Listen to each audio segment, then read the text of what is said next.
Andres Kahari ilmoittaa tosiasiana, että olen KGB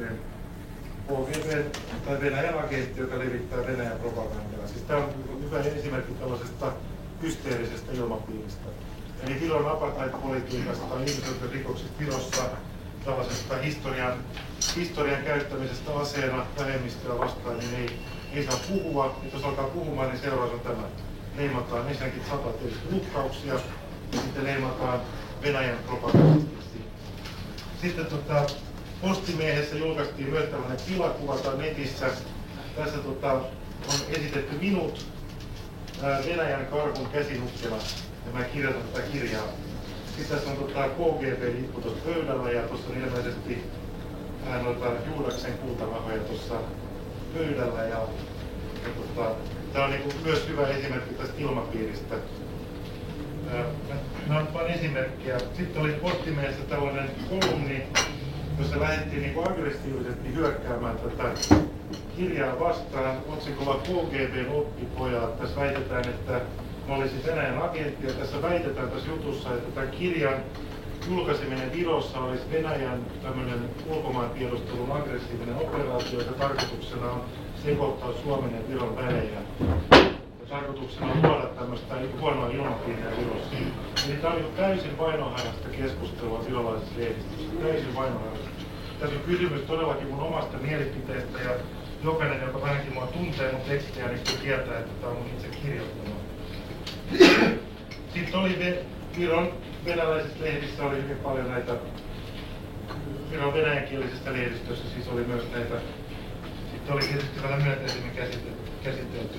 No sitten päästään tähän reaktioon Suomessa, eli ehti tulla muutama päivä, niin tällainen joukko ihmisiä, joiden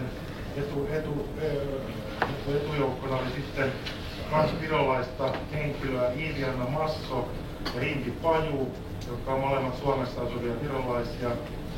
Niin he kirjoitti sitten Helsingin yliopiston rehtorille, Helsingin yliopiston kanslerille ja Helsingin yliopiston oikeustieteellisen tiedekunnan dekaanille tällaisen avoimen kirjeen, jossa vaaditaan oikeastaan minulle opetuskieltoa Helsingin yliopistossa ja väitetään, että vihjataan, että olisin holokaustin kieltäjä. Tässä kirjeessä myös väitetään, että halventaisin useita eri kansanryhmiä. Tässä oli Helsingin Sanomat oli julkaissut tämmöisen käännöksen tästä valikoidun käännöksen Helsingin Sanomien väittävän mukaan, että mä leimaisin kansanryhmiä, virolaisia, venäläisiä, juutalaisia ja viron venäläisiä. Ja sitten väitetään, että nimenomaan tässä avoimessa kirjeessä sitten sanotaan niin kuin oikeastaan aika suoraan, että multa pitäisi yliopiston johdon, eli kanslerin, rehtorin ja dekaanin pitäisi kieltää minulta opetustyö Helsingin yliopistossa. Ja tähän sitten Helsingin yliopiston rehtori hyvin nopeasti, tämä avoin kirja oli sitten julkistettu kansainvälisesti, eli tämä on julkistettu ensinnäkin lähetetty tietysti Helsingin yliopiston johdolle, mutta sitten se oli lähetetty kaikille Suomen keskustiedotusvälineille, eli Yleisradio, Uutiset, STT, se uutisoitiin STT:n kautta.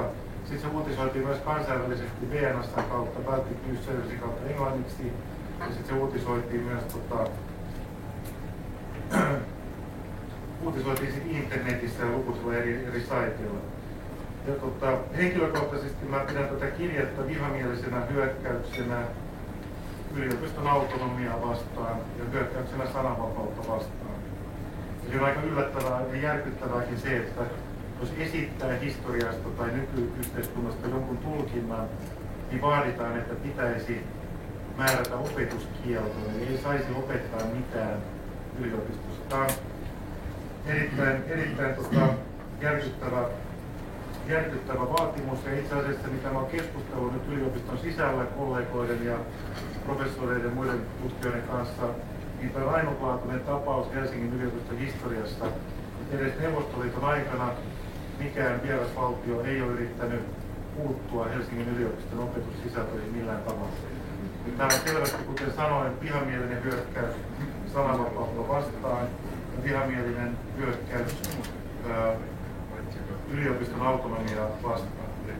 Tämän kirjan oli allekirjoittanut, tämän kirjan on laatinut Iidiana Masso, joka on virolainen henkilö yhdessä tämän Impi Pajun kanssa.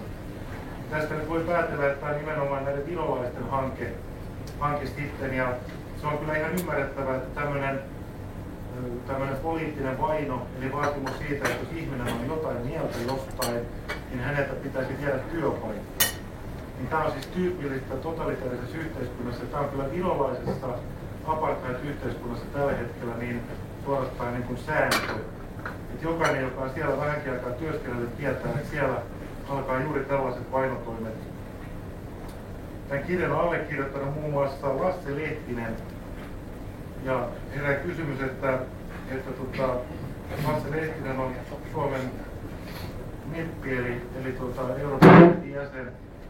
Haluan kysyä niin kuin Lasse Lehtiseltä, ja pyydän nyt kysystä Lasse Lehtiseltä, että mitä arvoja hän edustaa siellä Europarlamentissa, kun hän tämmöisillä kirjeillä vaatii sananvapauden rajoittamista Suomessa, edistää tällaisia ja vastustaa yliopiston autonomiaa ja edistää tämmöisiä suoranaisia vainotoimia.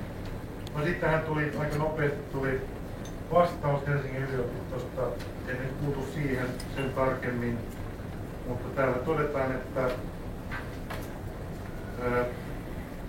yliopiston autonomia turvaa sen, että opetuksen ja tutkimuksen vapaus toteutuu myös suhteessa yliopiston ulkopuolisiin tahoihin. Ja tietysti yliopisto suosittelee vapaata ja avointa keskustelua kaikista tällaisista kirjoituksista ja kirjoituksista ja mielipiteistä.